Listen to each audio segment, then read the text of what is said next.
ఎలా ఉన్నారు అందరూ? ఎక్కడికి వీళ్ళు ఇంత డార్క్ లో వెళ్తున్నారు అనుకుంటున్నారా? ఎర్లీ మార్నింగ్ మేము ఒక ప్రత్యేకమైన స్థలానికి వెళ్తున్నాము. నేను మా అమ్మ ఇంటి దగ్గర బయలుదేరాము. మా ఆయన మా డాడీ పిల్లలతో ఇంటి దగ్గర ఉండిపోయారు. ఇంకా దారిలో అమ్మమ్మని అత్తయ్యని కూడా ఎక్కించుకున్నాము. ఇంకా ఆంటీని చూశారు కదా లాస్ట్ వ్లాగ్ లో, మా చైల్డ్హుడ్ ఫ్రెండ్ వాళ్ళ అమ్మ ఆంటీ కూడా వచ్చిందన్నమాట.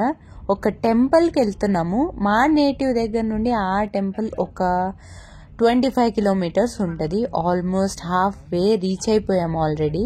సో మేము రీచ్ అయ్యేలోపు ఆల్మోస్ట్ 6-10 అయిపోయింది. ఇదే ఎంట్రీ ఆ టెంపుల్కి. చూస్తున్నారు కదా హోర్డింగ్. ఇలా ఎంటర్ అయిపోవాలి. ఈ టెంపుల్ చిక్బలాపూర్ డిస్ట్రిక్ట్ గౌరీబిదనూర్ తాలూక్ గంగసంద్ర గ్రామం దగ్గరున్న ముదుగానుగుంటి. ఇక్కడ గంగా భాగీరథి అమ్మవారు కొలువై ఉంటారు. అక్కడ కాయి, పళ్ళు, ఫలాలు, మనకి పూజ సామాగ్రి ఏది కావాలన్నా అక్కడే కొనుక్కోవచ్చు. అర్లీ మార్నింగ్ కాబట్టి ఇంకా 2 or 3 షాప్సే ఓపెన్ ఉన్నాయి.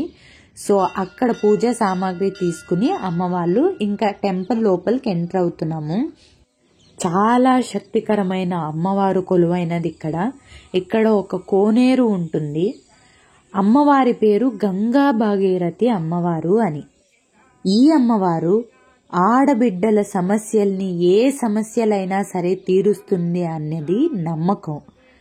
సంతానం కలగని వాళ్ళు, పెళ్లి కాని వాళ్ళు, ఆరోగ్యకరమైన పిల్లలు కావాల్సిన వాళ్ళు ప్రతి ఒక్కరూ ఇక్కడికి వచ్చి పూజని చేసుకుంటారు. ఇక్కడ ఆడబిడ్డలు అంటే అమ్మాయిలు వచ్చి తలనీలాలు చేసుకుని, అంటే అక్కడే స్నానం చేసుకుని వాళ్ళ కోరికని కోరుకుంటారు. అలా ఆకులో పువ్వులు అన్ని పెట్టుకొని వాళ్ళ కోరికని కోరుకొని గంగమ్మ తల్లికి ఆ గంగలో ఆ నీళ్ళలో ఆ ఆకు వక్కన అలా వదిలి అక్కడే స్నానం చేసుకుని వాళ్ళ కోరిక కోరితే ఖచ్చితంగా తీరుతుంది అనేది నమ్మకం. ఇలా సంవత్సరానికి ఒక్కసారి, 3 సంవత్సరాలకు ఒక్కసారి, 5 సంవత్సరాలకు ఒక్కసారి ఈ పూజని చేసుకుంటారు ఆడబిడ్డలు. ఇక్కడ మా అమ్మ చేస్తుంది చూడండి, తర్వాత మా అత్త. ఇక్కడ ప్రత్యేకంగా సోమవారం పూజలు చేస్తారు. మేము కూడా ఈ వారంలో ఉన్న సోమవారమే వెళ్ళాము. ఇంకా మిగతా వారాలలో వస్తారు, వాళ్ళే పూజ చేసుకుని వెళ్ళాలి. ఇక్కడ ఎవరూ ఉండరు. సో ఇంకా ఆంటీ కూడా చేసేసుకుంటుంది. అలా 3 సార్లు ఆ కోనేట్లో మునిగి మన కోరికని కోరుకోవాలి అమ్మ దగ్గర. నేను ముందుగా చెప్పినట్టు ప్రత్యేకంగా ఆడవాళ్ళు వస్తారు, కానీ ఇక్కడ మగవాళ్ళు కూడా వచ్చి ఈ కోనేట్లో స్నానం చేసి వాళ్ళ కోరికలను కోరుకుంటారు. దంపతులు ఎక్కువగా వస్తారు. అలా కోనేట్లో స్నానం చేశాక ఇలా వచ్చి కోనేట్ పక్కన గంగమ్మ పూజ చేసుకోవాలి. ఇలా బొమ్మప్పలు, మీరేమంటారో నాకు తెలీదు, ఇలా 5 బొమ్మప్పలను తీసుకుని వాటిని దేవుడిగా భావించి వాటికి పసుపు కుంకుమ పూసి నైవేద్యంగా చలిమిడి బియ్యం పెడతారు కదా, అది పెట్టి కాయ కొట్టుకుని అక్కడే మనం పూజ చేసుకుని మనం తెచ్చుకున్న కొత్త చీరని అక్కడ పెట్టుకోవాలన్నమాట. అక్కడ మీకు ఇంకా గంగమ్మ సామాన్లు దొరుకుతాయి. చిన్న చిన్న గాజులు, మర్మరాలు అవన్నీ ఇస్తారు. అవన్నీ కూడా తీసుకుని అక్కడ పెట్టుకుని అక్కడ పూజ చేసుకోవాలి. చూసారు కదా, ఒక్క బ్లౌజ్ పీస్ అండ్ మనం తెచ్చుకున్న కొత్త చీరని అక్కడ పెట్టుకోవాలి. అంటే దేవుడికి సమర్పించుకున్నట్టు. చీర కొత్తది కొనుక్కోవాలి. అక్కడ ఆచరణ ప్రకారం భర్త కొనిచ్చిన చీరే అక్కడ పెట్టుకోవాలన్నది ఆనవాయితీ అంట. ఇంకా పూజ ఎలా చేసుకోవాలో చూసుకున్నారు కదా, 5 బొమ్మప్పలను పెట్టుకోవాలి. ఇలా చేసుకునే పూజని బొమ్మప్ప పూజ అంటారు. ఇలా మా అమ్మ, అత్త, ఆంటీ ఇలా సెపరేట్గా పెట్టుకుని వాళ్ళ కోరికల్ని కోరుకున్నారు. ఈ ఆలయం దగ్గర సాయంత్రం 6 o'clock తర్వాత ఎవ్వరూ ఉండరంట. ఇలా అక్కడ తడి బట్టలతోనే బొమ్మప్ప పూజని ముగించుకుని నేను ముందుగా చూపించిన ఆలయం దగ్గరికి వస్తే అక్కడ గంగా భగీరథి అమ్మవారి విగ్రహాన్ని పెట్టుంటారు. ఇక్కడ అమ్మవారి పూజ చేసుకోవాలి. చూశారు కదా, కోనేటి పక్కనే ఉంటుంది అమ్మవారి ఆలయం. అప్పుడే ఇంకా సూర్యోదయం అవుతుంది. అమ్మవారి విగ్రహాన్ని ప్రతి సోమవారం మాత్రమే అక్కడ పెడతారు. ఇంకా అమ్మవారి పాదాలు కూడా చూస్తున్నారు కదా అక్కడ అలా పూజ చేసుకోవచ్చు. ఏ పూజారి ఉండరు అక్కడ, మనమే పూజ చేసుకోవాలి. కొత్తగా వెళ్ళే వాళ్ళకి ఎలా పూజ చేసుకోవాలి, బొమ్మప్ప పూజ ఎలా చేసుకోవాలి అని తెలియని వాళ్ళకి ఈ వీడియో చూడండి.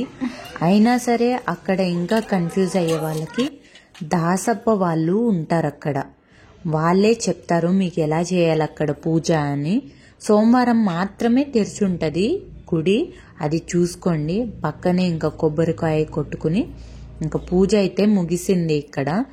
ఇంకా అలా ఆ ఆలయం దగ్గర నుండి కొద్దిగా ఒక 50 మీటర్స్ నడుచుకుని వెళ్తే వినాయకుడి ఆలయం, కెరేతిమ్మప్ప ఆలయం, ఆంజనేయ స్వామి ఆలయాలు చాలా ఉన్నాయి. అక్కడికి వెళ్తే అన్ని ఆలయాలకి వెళ్ళి దర్శనం చేసుకుని రండి. ఇలా ఇక్కడ అమ్మవారికి పూజ చేసుకున్నాక అక్కడున్న ముత్తైదువులకి పసుపు, కుంకుమ, జాకెట్ పీసు ఇస్తారు. మేము అర్లీ మార్నింగే వెళ్ళాం కాబట్టి ఇంకా చాలా మంది అయితే రాలేదు. మేము ఇంకా అక్కడ ఉండే కొద్దీ అసలు భక్తులు పెరుగుతా పోయారు.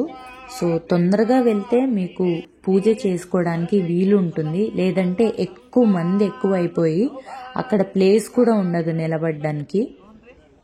చెప్పాను కదా, ఇలా పసుపు, కుంకుమ, తాంబూలం ఇస్తారు ముత్తైదువులకి.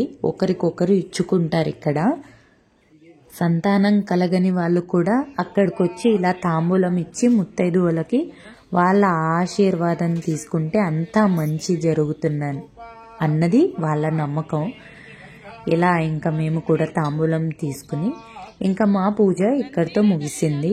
ఇంకా తడి బట్టలతోనే అంతా పూజ చేసుకోవాలి కాబట్టి అక్కడ మార్చుకోవడానికి ఆ కొత్త చీర పెట్టుకున్నాం కదా, ఆ చీరే కట్టుకోవాలి. సో ఇంకా అక్కడ అలా చీర మార్చుకోవడానికి గదులు కూడా ఉన్నాయి సెపరేట్గా. ఇంకా అంతా ముగించుకుని ఇంకా వెనక్కి బయలుదేరాము. సో బయలుదేరినప్పుడు చూస్తున్నారు కదా, మేము వెళ్ళినప్పుడు అయితే ఒక్క షాప్ కూడా ఓపెన్ లేదు, అర్లీ మార్నింగ్ కాబట్టి. సో 10 నుండి స్టార్ట్ అవుతాయంట అన్ని షాప్స్. సో కొత్త చీర తీసుకుని ఎవరన్నా మర్చిపోయి వెళ్ళిన వాళ్ళు అక్కడే చీరలు కూడా దొరుకుతాయి. ఇంకా మరమరాలు ఇవన్నీ మీకే తెలుసు కదా, ఇంకా పూజా సామాగ్రి అన్నీ అక్కడే దొరుకుతాయి. సో వేరే రోజుల్లో అయితే ఇక్కడ అన్నప్రసాదం ఉండదంట. ఇక్కడ సోమవారం రోజున ఖచ్చితంగా పొద్దున 10 నుండి సాయంత్రం 5 దాకా అన్నప్రసాదం కూడా ఉంటుంది అంట. అదండి ఈ టెంపుల్కి ఉన్న చరిత్ర. మీరు కూడా ఏ సమస్య ఉన్నా ఖచ్చితంగా ఈ టెంపుల్ని ఒక్కసారి విజిట్ చేయండి. ఇంకా మాకైతే టైం అయిపోయింది కాబట్టి ఇంట్లో పిల్లలు, మా ఆయన, డాడీ వెయిట్ చేస్తున్నారు కాబట్టి స్కూల్కి వెళ్ళిపోవాలి కదా. ఇంకా దారిలో ఆంటీని దింపేసి, అత్తని, అమ్మమ్మని దింపేసి ఇంకా మేమైతే ఇంటికి వచ్చేసాం.